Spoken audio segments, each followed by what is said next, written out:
Whether we are heading into a recession or not, as an investor, it's in your best interest to always be prepared. Today, we are looking at some of the ways you can recession-proof your portfolio, starting with one particularly resilient company. Hey everybody, and welcome back to Dollars and Cents, helping you make sense of making dollars. Costco is a Fortune 500 company that technically started in 1976, but skipping forward to 1983, Jim Senegal and Jeffrey Brotman opened the first store. The location? Seattle, Washington. Even though its doors first opened in September, 3 more had opened by the end of the year. In the beginning, Costco was modeled after another rapidly growing warehouse shopping chain, Price Club. Price Club's original founder, Sol Price, converted an airplane hangar into a warehouse store marketed towards small businesses, and according to Costco, its story starts with Price Club, but we'll get to that later. After a busy first 2 years of operation, Costco started its infamous hot dog cart, where you could buy a hot dog and a drink for just $1.50, the same price it is today. By 1990, Costco was on fire. It had expanded into Canada with a total of 68 stores. However, founders Senegal and Brotman encountered an entirely new problem. Around that time, a number of problems were brewing in the United States. Higher debt throughout the 1980s, inflation slowly creeping up, and the match that set everything ablaze, Iraq's invasion of Kuwait. As a result of the Gulf War, the United States economy slowed down significantly. The Federal Reserve reported that in the fourth quarter of 1990, the total GDP had fallen for the first time since 1982. When the GDP numbers again fell in the first quarter of 1991, it was official. The United States was once again in a recession. If you aren't sure, the definition of a recession means that the GDP or gross domestic production falls for 2 straight quarters or a 6-month period. These can certainly scare people, and they usually follow large geopolitical events like war, people losing faith in the banking system, or most recently, a worldwide pandemic. How did this economic shock affect Costco's business? To say that Costco handled it well is a bit of an understatement. Revenue grew by more than 22%. The company actually opened 14 new stores, and in fact, Costco was doing so well that it even issued a stock split at an all-time high stock price. You can probably attribute all of this to Costco's very unique business model, but we'll dive into that a little later. 2 years after this recession, Costco would merge with Price Club, but it wasn't a necessary merger, it was more so out of convenience, serving to strengthen the newly named Price Costco. The rest of the 90s saw Costco exploring new markets like Japan, Taiwan, the UK, and the absolute barren wasteland that is Tucson, Arizona. In comparison, the 2000s were mostly quiet but punctuated by several milestones. Costco's 25th anniversary in 2001, the first of many dividends in 2004, and store number 500 in 2007. What they didn't know in 2007 was something we know pretty well now. The start of one of the worst economic downturns in recent US history. It even earned the title the Great Recession. You can blame the downturn on any number of things, big banks, war, whatever, yet despite the economic turmoil, Costco handled the turbulence with ease. Total sales and profit fell slightly, but overall members would rise, and in no time at all, Costco recovered and started to expand. Its stock price soon followed, and again the company reclaimed its place near the top of the retail mountain. Skip forward to today, now out of yet another recession, Costco is again sitting on top of the world, flexing its corporate muscles at every other major retailer struggling to make a meaningful profit. So let's have a look at those financials. Revenue growth, as expected, is quite steady despite 2020. Coming out of the pandemic, Costco saw a better than average year. It still falls in line with the growth of previous years. One of the things that's striking to me about Costco is that its outstanding shares are still rising. Normally, I don't like to see this, however, the overall amount of dilution really isn't too much to worry about in this case. Still, it's strange to see a company of Costco's size still issuing shares. Another oddity is the inconsistent cash flow that somewhat concerns me. It seems like the inconsistency can be attributed to some accrued expenses Costco had to pay in 2018 and 2019, because after that, cash flow stabilized. Moving on to return on invested capital, given Costco's big box grocery style, I I expect a fairly low ROIC. But no, we don't see that. At an astounding 13.7% return last year, Costco's ROIC is actually pretty impressive. Even if 2021 was somewhat of a down year, the 5-year average is still a flat 14%. In terms of debt, Costco is also doing pretty well. Total assets come in at $63 billion with $12 billion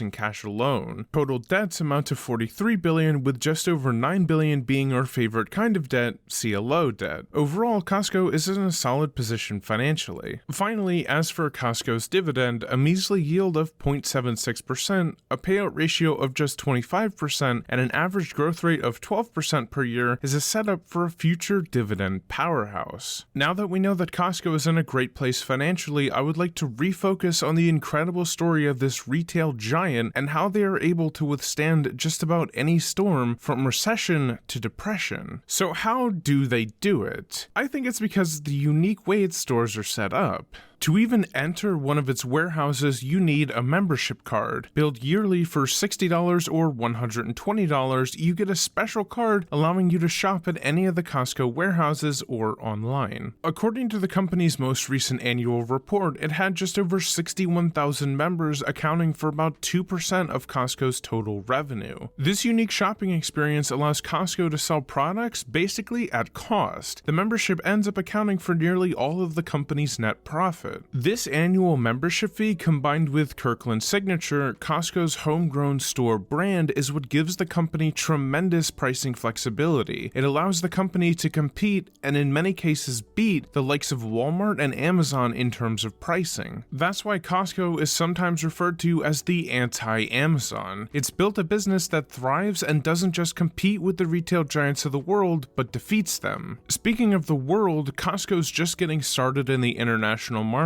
Though its roots are firmly planted in North America, with 90% of its stores there, Costco is expanding internationally by opening stores in the world's largest market, China. While Costco has operated stores in Asian countries like Japan and Korea since the turn of the century, it wasn't until 2019 that the company opened its first store in mainland China. No matter what your feelings toward it may be, China has the largest middle class in the world, and that's the exact audience that Costco wants and targets. Though Costco only operates 2 stores in China right now, both have seen tremendous success in total sales and even higher margins. In addition to China, Costco is rapidly adding locations in Taiwan, Australia, Spain, and France. As Costco continues its march throughout the world, bringing its signature American bigness everywhere it goes, I expect the company to continue its linear growth trajectory. And if you want to help the linear growth trajectory of this channel, be sure to sub and tap that like button below. But let's back up here a minute. There's a problem unfolding by some of the largest US retailers as revealed in the most recent earnings season, Q1 of 2022. The first major retailer to report is that big red circle, Target. To say that Target struggled this quarter is a bit of an understatement. You can say it missed that target by a lot. Target reported an earnings miss of nearly 20%. While revenue was expected, the actual profit of the company was severely hurt. Target rushed to blame everything under the sun, from supply chain issues to higher fuel costs, inflation in general, and even rising employee compensation pressures. But at the end of the day, more than likely the culprit was Target's own inability to effectively manage its inventory. The CEO admits there's a significant buildup of excess inventory with a real need to refocus on the items customers are actually buying. But surely this is a problem that's localized to Target,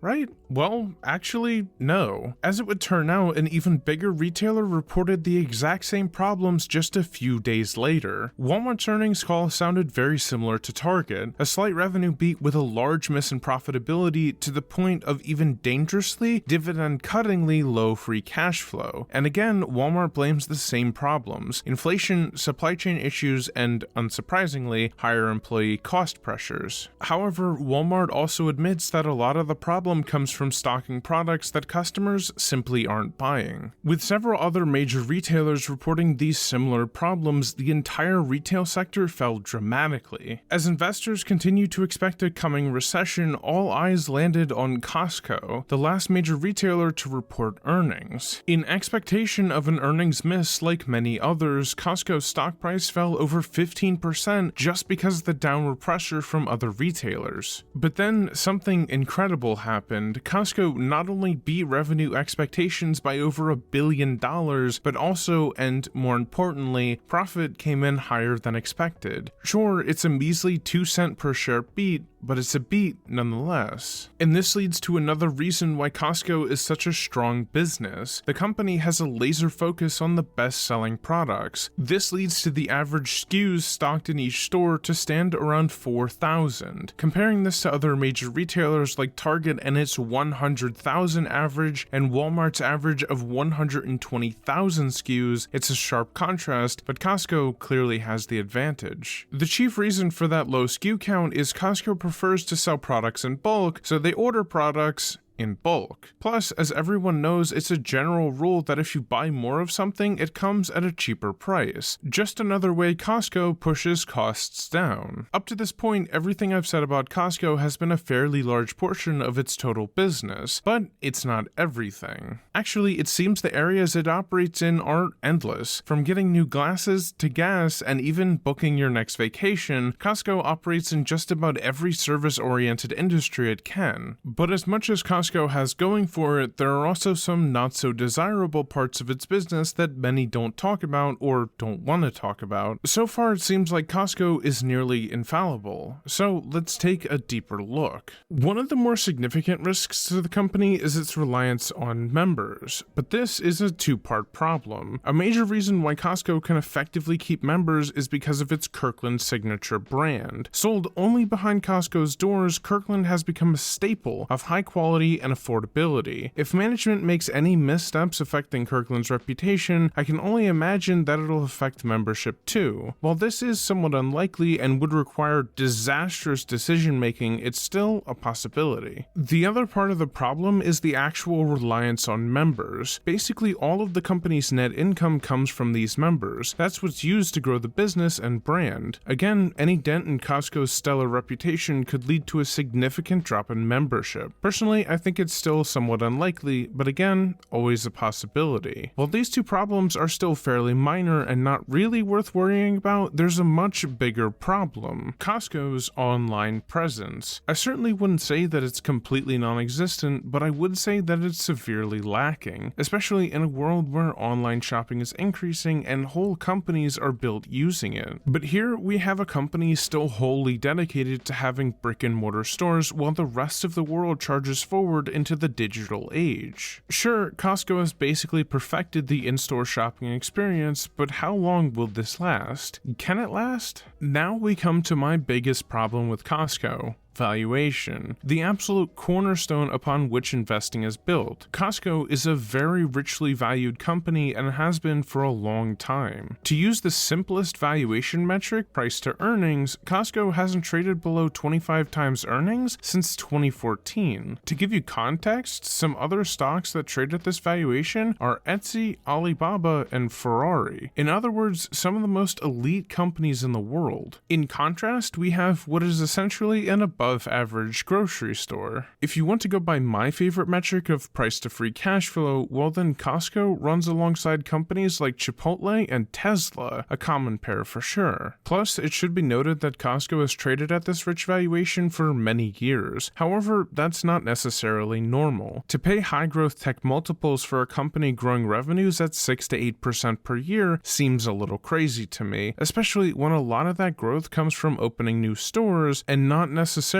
organic same-store sales growth. So that leaves us with the question, am I buying Costco? The simple answer is no, not right now. While Costco is a truly once-in-a-lifetime company that's excelled at what it does and coasted through multiple recessions with a fair amount of ease, it's not a once-in-a-lifetime deal. I can't justify buying Costco at this valuation. My price target for the company is around $230 per share. Do I think they will hit that anytime soon? Probably not. Sure, I would love to own this company, but I believe the best time to buy would be during times of market distress, or when Costco just doesn't look so great. Just rewind to 2010 and you can find that Costco was trading at a price to earnings of less than 15. So if we do end up in a recession and Costco starts to struggle, it will be at the top of my buy list. For now, not so much. And if you enjoyed this video, I'll bet you like the one popping up on screen now. Tell me your thoughts on Costco in the comments below, but for now, that's all for this video. Until next time, I'll see all of you in the next episode of Dollars and Cents.